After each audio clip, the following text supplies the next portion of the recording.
Hey everybody, Topher here. All right, so I got a great one for you today. I actually have a bunch of really fun videos lined up. You see, a few days ago, my friend Tony Hu, this guy, Hi, my name is Tony Hu. he invited me to come up to Taipei and spend the day with him, and he showed me all sorts of really cool stuff. I got to visit a civil defense training center, and that was a lot of fun. Super interesting place. And I got to fly an F-16. Sort of, kind of. All right, well, the closest I'll ever get to flying an F-16. So if you're not already subscribed, please subscribe. That way the YouTube algorithm will give you a better chance of actually seeing these really cool videos that will be coming out soon. But now, today, what I'm going to show you is actually a short interview that I did with Tony. We had a quick conversation about some topics that I've been thinking about for a while. And these questions that I'm asking Tony, they're relevant to Taiwan's situation, to the security situation regarding China and Taiwan. But it's actually a little bit of a deeper dive. It's not the type of surface level stuff that you're gonna see in the news. So be prepared for some fairly unique questions here. And Tony gives some really awesome answers. I learned a lot. I always learn a lot when I'm around him. But before we begin, I want to give a shout out to our sponsor who's been a longtime supporter of the channel, Shark VPN. Now, I'm sure you've heard of VPNs before and how they can keep your internet safe, but there are so many options. So maybe you don't know which one to choose, or maybe you've tried one before and it really sucked. It slowed down your internet, wasn't very good. Well, that's why I use Surfshark. You see, Surfshark doesn't slow down your internet, and it's great. I really like Surfshark. I pay for the service. I use it every day. I use it on all my devices that connect to the internet. Why do I like Surfshark so much? It's because Surfshark has super fast internet speeds. It's very, very affordable, and it keeps my data secure. Surfshark encrypts all of your data when you're online, so hackers and websites and governments and even the internet service provider, they don't know what you're doing online. Your information stays private. If that sounds good to you, then please scan this QR code on screen or click the link in the comments below, surfshark.com/UncleTopher. And when you're at checkout, don't forget to use the coupon code UncleTopher. That way you'll get Surfshark at a great price with an additional 4 months of service. I suggest that you actually sign up for Surfshark 1. That way you'll get all sorts of extra internet security tools like ad blockers, virus scanners, and Clean Web. Surfshark Clean Web is super useful because it can help you or your family avoid very dangerous phishing scams.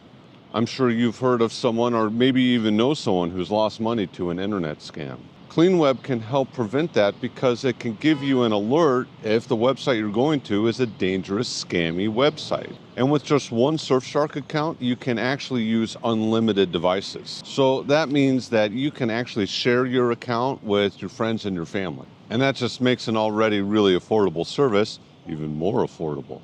So if you want to stay safe online, then please scan the QR code here on screen or click the link in the comments below, surfshark.com/UncleTopher. Don't forget to use the checkout code UncleTopher. You'll get Surfshark VPN with an additional 4 months of service. It's a very easy and very affordable way to protect your internet and your family's internet. Thanks again, Surfshark. Thank you so much for supporting the channel. Now, let's head up to Taipei, where Tony and I have a very interesting conversation.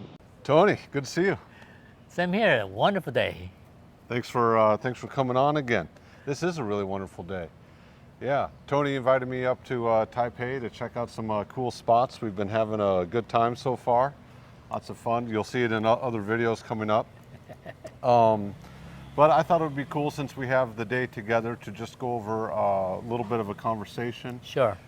Nothing too serious. This is a lot of just kind of like what if questions. You know, this isn't stuff you're going to find on the news necessarily, honestly. It's more, why isn't this happening type of questions. And obviously it's about the situations with the CCP and the PLA and Taiwan and some other countries and how that's fitting together. You know, we just wrapped up some major military exercises in the region. Yep. Right? Taiwan had Hangguang 41. Yeah. Mm-hmm. Awesome. Yeah. 10 days long, unscripted. Yep. Really incredible job. But on top of that, the U.S. just wrapped up Refor Pack. Yeah, Refor Pack, it's still going on actually, and actually Australia just wrapped up Talisman Sabre. Right, Yeah, with that 19 other countries, 19 right? country, almost 40,000 people, 276 jets. So it's a tremendous exercise with the main focus being China, how to maintain deterrence and peace and stability in the region. Yeah, and that's jets. That's not flights. It's thousands and thousands of flights, thousands of sorties. Yeah. Right now, actually, just yesterday, USS George Washington and USS America, the two carriers was with the Prince of Wales from UK, the carrier strike group from United Kingdom, and also the Japanese lightning carrier Kaga, the one that will have F-35Bs on board. They just finished exercise east of Taiwan. So there's been many exercises. Now, my question is that in the past, especially the past few years, whenever there was a major military exercise or something kind of like this that the U.S. or Taiwan would do, China would almost always respond with their own exercise, right? In the past, we saw the Operation Joint Swords. Yep. Earlier this year, there was a reaction exercise. That's what I call them, reaction exercises. It was called Operation Straight Thunder. Yep. And they called it Operation Straight Thunder 2025A. Uh-huh. I was certain that there was going to be Operation Straight Thunder 2025B this past week. Oh yeah. And it didn't happen. And I'm wondering, now, there were some things that like they did do some increased flights.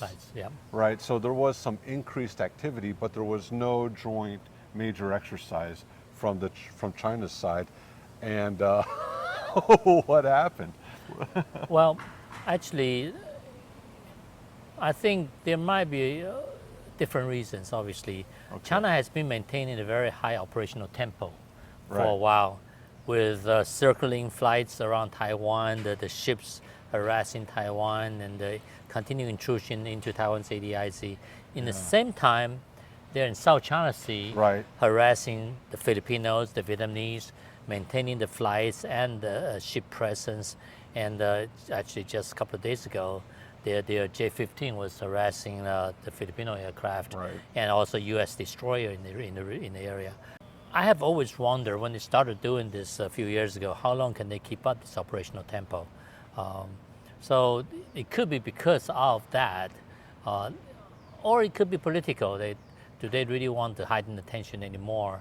By the fact that what just happened recently in South China Sea, as far as the ship collision and stuff, I think they probably still want to keep it up, but they might have problem operationally as far as resource-wise to keep it up. Yeah, their operations, speaking of resources, they weren't super resource intensive. They would claim that they were going to last a week, and then they actually only ended up lasting like 2 days, 2 or 3 days. And a lot of times the bulk of the ships that would be on the blockade exercise would only be out for about 12 hours, so less than a day. I'm wondering how much of it has to do with politics within the CCP and the broader trade war, because they're still within negotiations with the U.S. at this time. But I think a bigger factor might be politics within the CCP. There's a lot of rumors floating around that Xi Jinping is losing power. And I tend not to lean into rumors too much, but there's just so many, and a lot of generals that Xi Jinping promoted into that position have been silent, disappeared, been arrested. So what's your take on that? Well, China is such a closed society. They don't have a free press, so they don't have reporters reporting on different events. So you can only see what you can see. So it is true. About 3 months ago, when Belarus president visited China, Xi Jinping met him in Zhongnanhai at his quarters, which made people say, wait a minute, what's going on? You didn't do this in People's Hall. And then Xi Jinping didn't go to the BRICS summit in Brazil in July, and that it was taken as further indication that Xi Jinping might be losing power. However, end of July, when the European Commission president and European Union president visited, Xi Jinping did receive them. So then people start thinking, what's going on?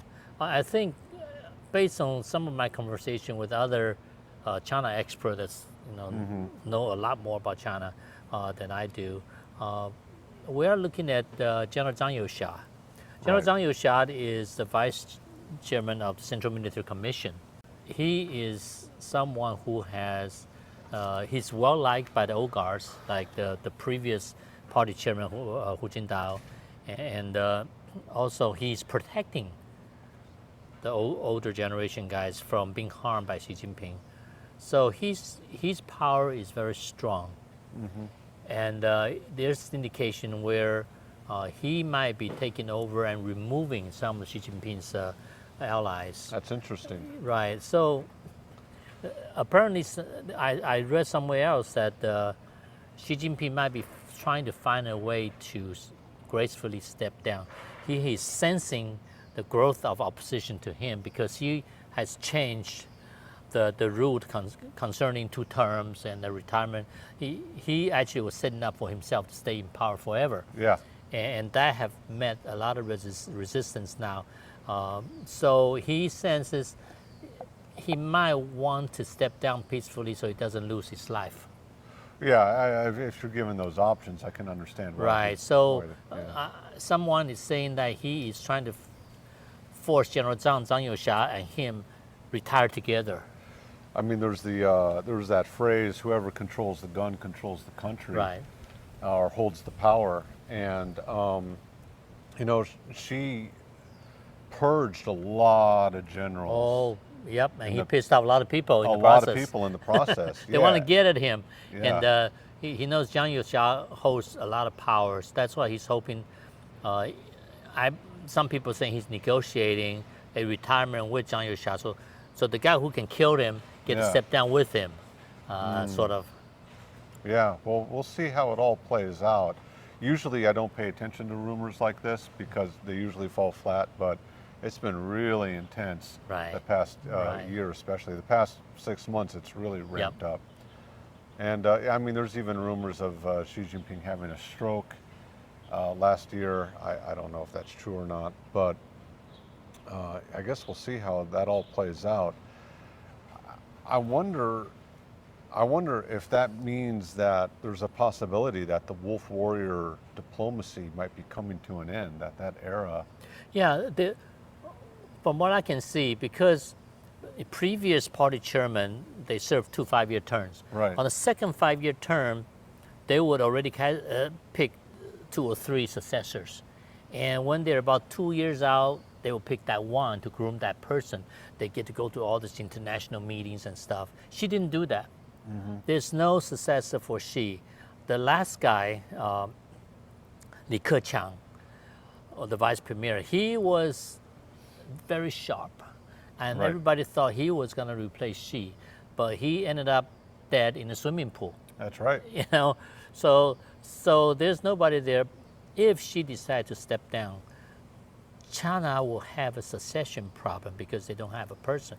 So most likely, the Central Committee of the Communist Party will have to take over and pick someone and groom that person.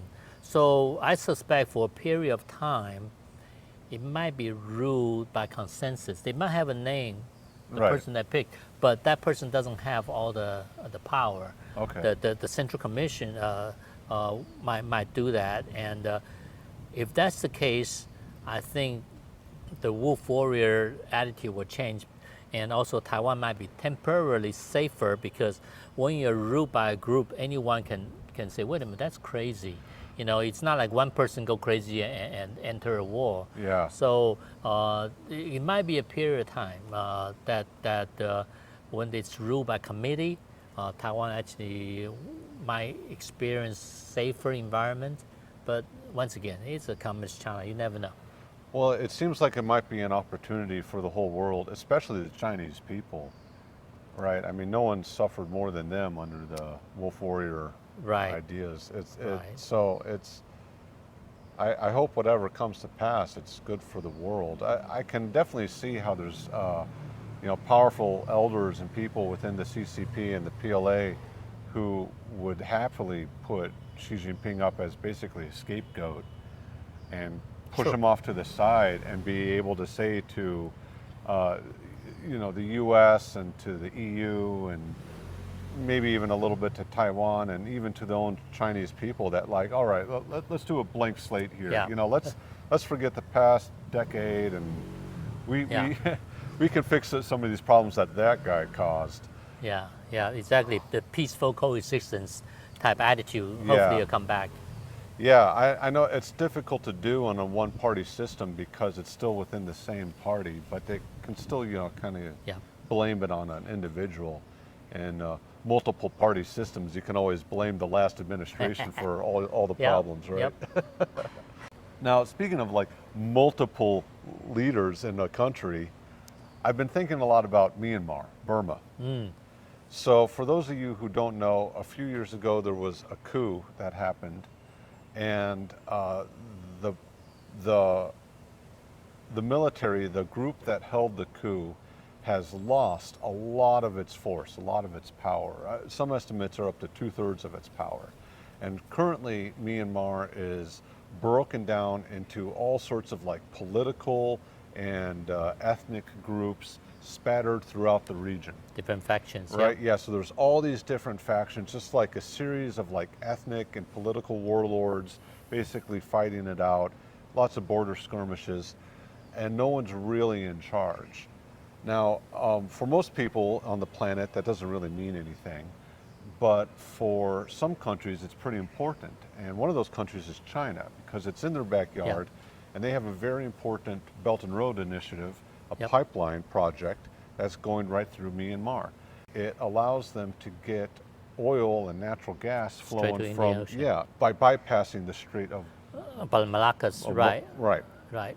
It's pretty important. It is. They do have PLA soldiers guarding that project, but when I look at that and I look at China's situation, I am thinking, okay, you have this massive military buildup. You're trying to be taken seriously by the world. You're a big arms dealer, but a lot of your military isn't actually tested, doesn't have real world experience. Here's this crisis situation in your own backyard where you can test your logistical chains, test all your weapon systems, your chain of command, get some real world experience, move your military in there, support one of the political factions, do counterinsurgency operations, and bring stability to Burma, Myanmar. And they're not doing that. So to me, it looks like this massive failed opportunity.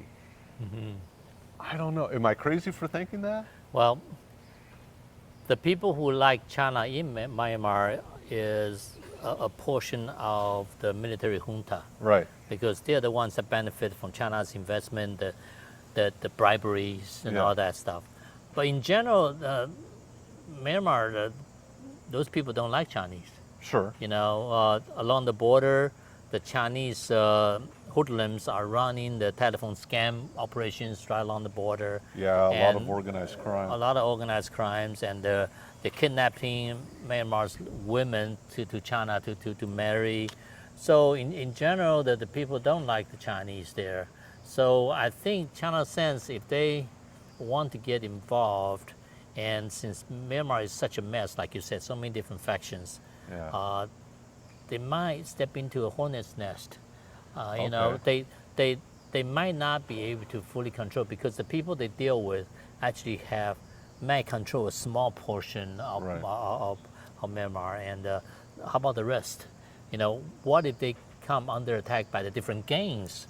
Well, I mean, certainly they would, but I guess that's kind of my point, that it gives your troops combat experience. Right. Well, that's anti-insurgents type experience. Right. Yeah, that's a different type of experience to use when you come up with against Taiwan, United States, Japan. Oh, absolutely. Yeah, it's not like a near peer, but right. It's not like a near peer.